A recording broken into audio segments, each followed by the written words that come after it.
Okay, so I'm gonna go into Eileen, and then you can. Is it Aileen or Eileen? Gosh, I I can't think her say name her is name. Aileen Wuornos. Eileen. Okay. Wuornos or Wuornos. Um.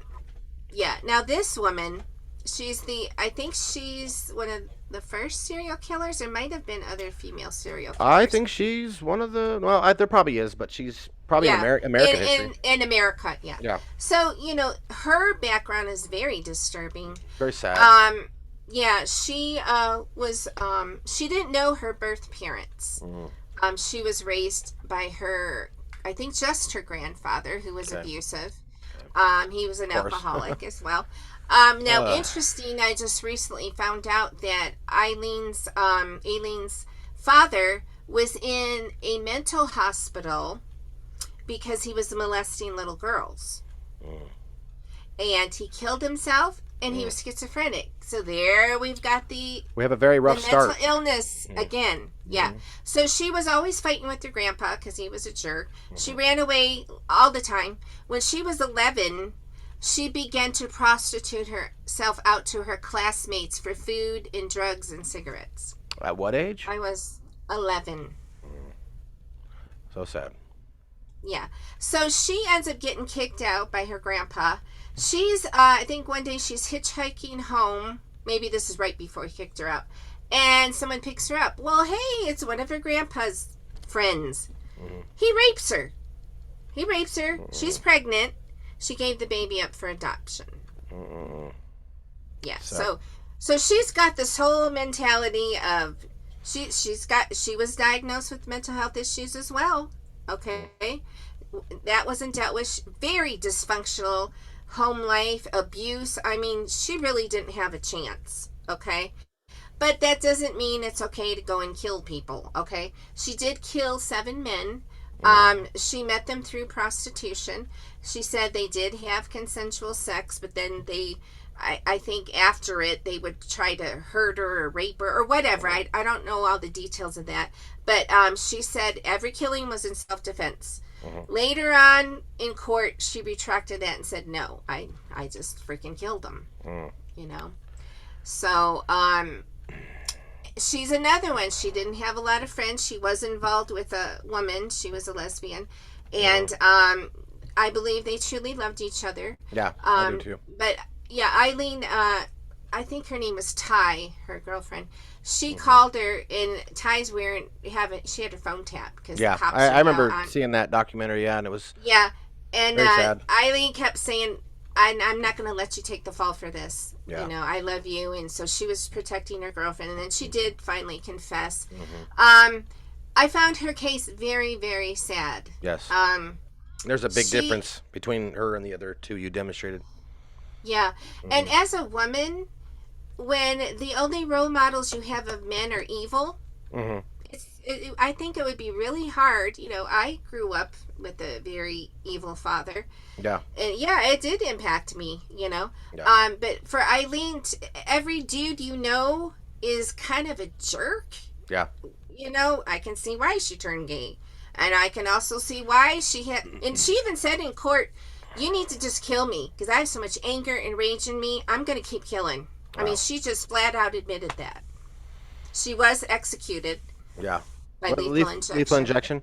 See, what I find different from her is when she was finally, confessing. It was a lot of just she had shown some remorse. She did, yeah. She was going through a lot. She was a basket case. She was pouring her Yes. heart out. She was confused, angry, hateful. But what you see from the other two you demonstrated, they got caught. And now they're basically telling the prosecutors and investigators what they need to hear without any emotion, which Yeah, is which is even more disturbing. You know what I mean? right, Then tell me right. what happened. Then tell me what happened. Then tell me. Well, yes, what I did to the person, chopped them up, blah, blah, blah, but it's just Yeah, it's right. different levels to it. I think different levels of insanity, if you will.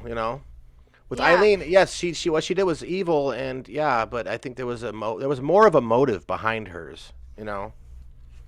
What do Hmm. you think?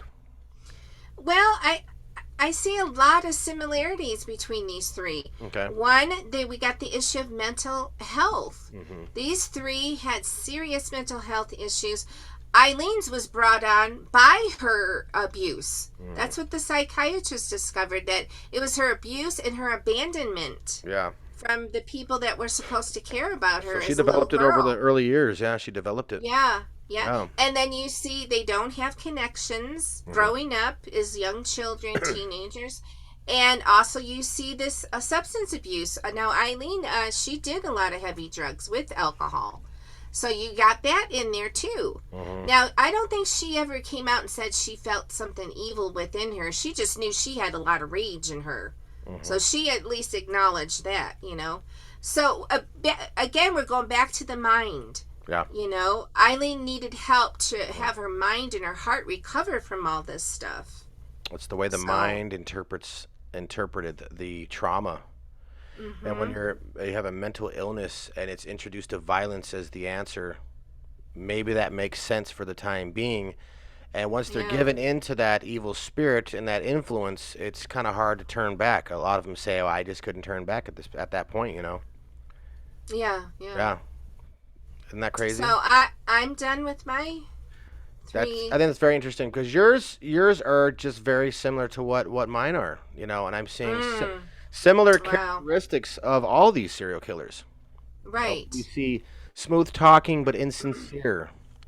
We see egocentric. We see that they have a lack of remorse, a lack of empathy. Deceitful and manipulative. They have very shallow emotions. They're very impulsive, and they can't control their behavior.